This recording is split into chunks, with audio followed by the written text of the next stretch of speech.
Hello everyone, my name is Gracious. Welcome to today's episode. Actually, we've not yet named this segment, but then we are just calling it voiceovers. So today we get to look at something very interesting as I'll be showing you the types of voiceovers. In the previous video, I promised that I'll be sharing with you a number of videos on how to write a voiceover, how to script a voiceover, how to record, and also how to master. But trust me, we can't get into that without getting to understand what is a voiceover and also the types of voiceovers. So once again, my name is Gracious. Join me on the other side as I get to share with you the types of voiceovers and how you can get to nail it. Check it out. Exactly 8:07 is the time. Well, welcome once again to those that have just tuned in. This is the Weekend Breakfast, and I'm your host. My name is Gracious. Thank you so much for sticking along. We get to dive into it.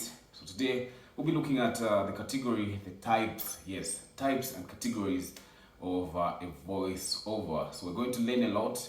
And remember, we are here to teach each other. We are here to learn. If at all you feel like there are components or maybe stuffs that I've actually left out, feel free to comment in the to share ideas or maybe share the stuffs that you feel needs to be tackled in the comment box, as I'll be getting to look at them and also share my thoughts over those ideas. So to start with, what is voiceover? Yes, what is a voiceover? A lot of us get to just look at the word itself, voiceover, as something that you get to read through a script or maybe get to add your voice to each and every word that you're given to. So in short, voiceover is actually a piece of narration that is a piece of narration in a film, in an advert, and that is used mostly in radio and also TV. A long time ago, actually, they didn't actually get to look at voiceovers with images. Voiceovers were just looked at as audio, but then in this advanced world, we get to have images that are rolling and also getting to have a voice that is narrating and also getting to sell the product. So let's get to break down to that. That's just a snippet of what a voiceover is. It can be used in a theater. It can be used in it can be used in a theater. It can be used for a TV commercial, and it can actually be used for a radio commercial. So radio commercials were actually the most famous when it comes to voiceovers, but then they got to come through to TV, and that will get to make sense when we get to look at the categories and what the categories of the voiceovers. And so yes, knowing a voiceover is very important. So the importance of getting to know a voiceover is that when you receive a script from your client, you look at the script, you get to know, okay, what do they want out of this? As a voiceover artist, as someone who understands the voiceover, once you look at the script, you get to tell that, okay, this script is falling on this category, or maybe this script is falling on this category, and those categories are the ones that I'm interested into today. So we are going to be talking about 3 categories of voiceovers today, and I'll try by all means to make it short and interesting. Remember, once again, if you feel I've missed out on anything, feel free to comment in the comment box, drop your comment, drop your views, and we'll get to chit chat and also get to share knowledge on that. 3 categories of voiceovers that we're going to look at today, and number 1, it's going to be commercial. Number 2, we're going to talk about narration, and number 3, we're going to talk about audiobooks. So these 3 categories that we're going to look at are one of the most used categories around. So firstly, a commercial is one that airs on TV, one that airs on radio, and you get to have pop-outs as you are watching and also streaming your favorite sites. So this commercial actually is mostly based on selling a brand, and selling a brand and also getting to selling a product. And this requires you to be very emphasis. Yes, you need to emphasize on that brand and also that idea that you're selling out. So even as you are bringing it out, you need to have specific words that you need to play around with, and in the way that you're playing around with, you get to have courage, pronunciation, and stuff. So we break down that as we unfold with the video. So that is the commercial talks about emphasis, commercial talks about persuasion, and as you are persuading, you need to have energy. Yes, you need to have a sort of energy that is going to drive people's attention, to get to listen to what you're saying, to get to stick along and see whether what you're talking about is really something they will get after purchasing that product that you're selling.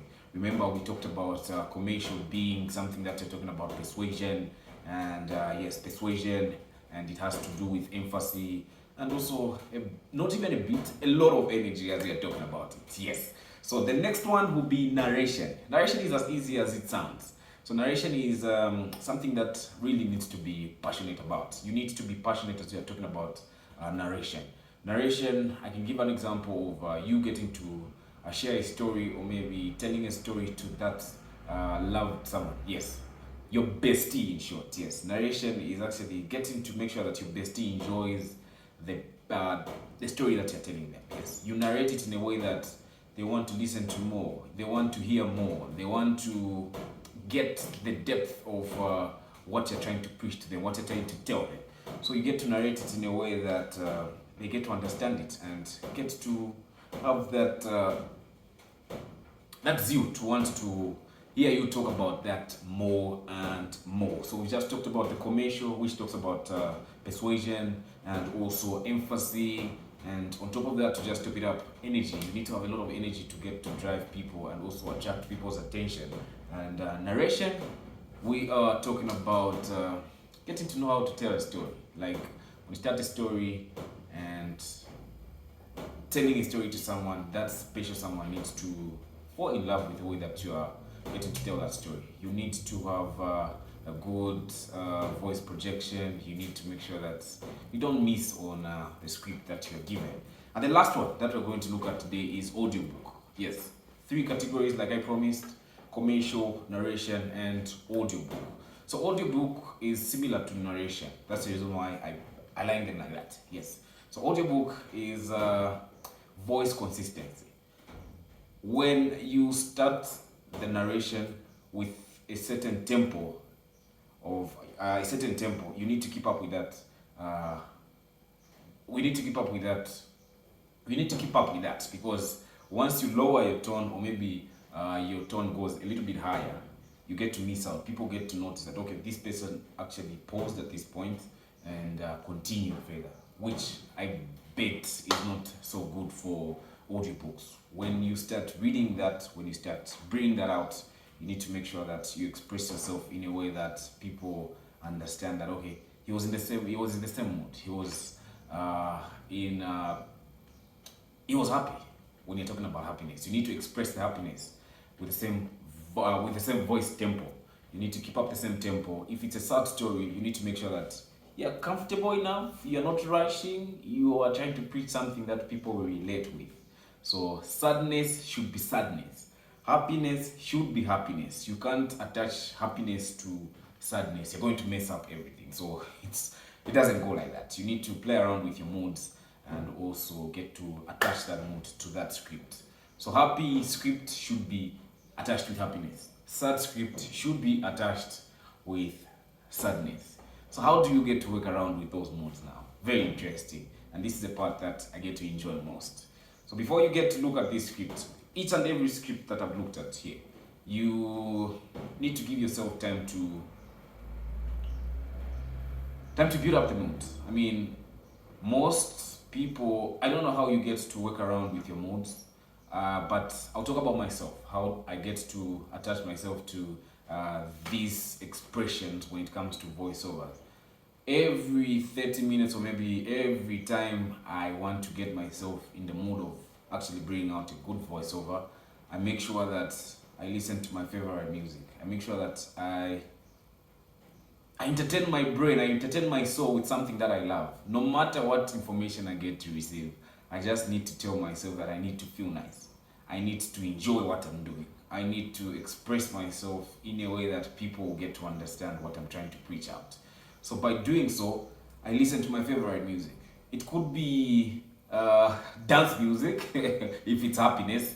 You get to listen to dance music. That's just going to change your mood to something that will lead you into preaching that happy story, or maybe happy commercial, or maybe yes, happy narrative story. So put yourself in a situation where you are happy. If it's reading a book that makes you express yourself happily, read that book before starting a voiceover, before you start recording that voiceover. If it's watching a movie, a favorite movie, go ahead.